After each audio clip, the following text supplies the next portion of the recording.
ಏಸುಕ್ರಿಸ್ತನ ಪರಿಶುದ್ಧವಾದ ನಾಮಕ್ಕೆ ಸ್ತೋತ್ರವಾಗಲಿ. ಈ ದಿನ ಜಗತ್ತನ್ನು ಗೆದ್ದವರು ಎಂಬಂಥ ಸಂಗತಿಯನ್ನು ಧ್ಯಾನಿಸೋಣ. 1 ಯೋಹಾನ 5ನೇ ಅಧ್ಯಾಯ 3ರಿಂದ 5ನೇ ವಾಕ್ಯ. ದೇವರ ಮೇಲಣ ಪ್ರೀತಿ ಏನೆಂದರೆ ಆತನ ಆಜ್ಞೆಗಳನ್ನು ಕೈಗೊಂಡು ನಡೆಯುವುದೇ. ಆತನ ಆಜ್ಞೆಗಳು ಭಾರವಾದವುಗಳಲ್ಲ, ಯಾಕಂದರೆ ದೇವರಿಂದ ಹುಟ್ಟಿರುವಂಥದ್ದೆಲ್ಲವೂ ಲೋಕವನ್ನು ಜಯಿಸುತ್ತದೆ. ಲೋಕವನ್ನು ಜಯಿಸುವಂಥದ್ದು ನಮ್ಮ ನಂಬಿಕೆಯೇ. ಯೇಸುವು ದೇವರ ಮಗನೆಂದು ನಂಬಿದವರೇ ಅಲ್ಲದೆ ಲೋಕವನ್ನು ಜಯಿಸುವವರು ಇನ್ನಾರಿದ್ದಾರೆ. ಆಮೆನ್.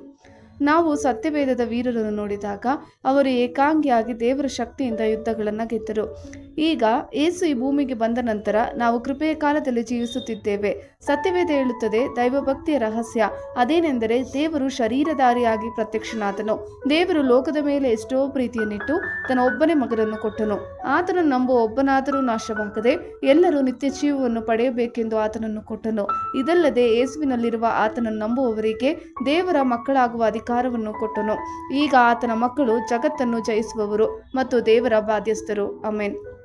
ಸತ್ಯದ ಅರಿವು. 1 ಯೋಹಾನ 5ನೇ ಅಧ್ಯಾಯ 18ರಿಂದ 21ನೇ ವಾಕ್ಯ.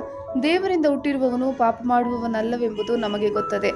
ದೇವರಿಂದ ಹುಟ್ಟಿದ ಆತನು ಅವನನ್ನು ಕಾಪಾಡುವನು, ಕೆಡುಕನು ಅವನನ್ನು ಹಿಡಿಯುವುದಿಲ್ಲ. ನಾವು ದೇವರಿಂದ ಹುಟ್ಟಿದವರೆಂದು ಲೋಕವೆಲ್ಲವೂ ಕೆಡುಕನ ವಶದಲ್ಲಿ ಬಿದ್ದಿದೆ ಎಂದು ನಮಗೆ ಗೊತ್ತದೆ.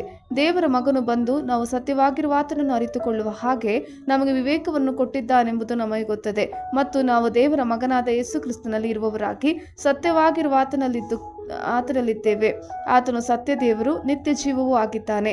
ಪ್ರಿಯರಾದ ಮಕ್ಕಳೇ, ವಿಗ್ರಹಗಳಿಗೆ ದೂರವಾಗಿರುವಂತೆ ನಿಮ್ಮನ್ನು ಕಾಪಾಡಿಕೊಳ್ಳಿರಿ. ಆಮೆನ್. ಯೇಸು ಕ್ರಿಸ್ತನ ಕೃಪೆ ನಿಮ್ಮೆಲ್ಲರೊಂದಿಗೆ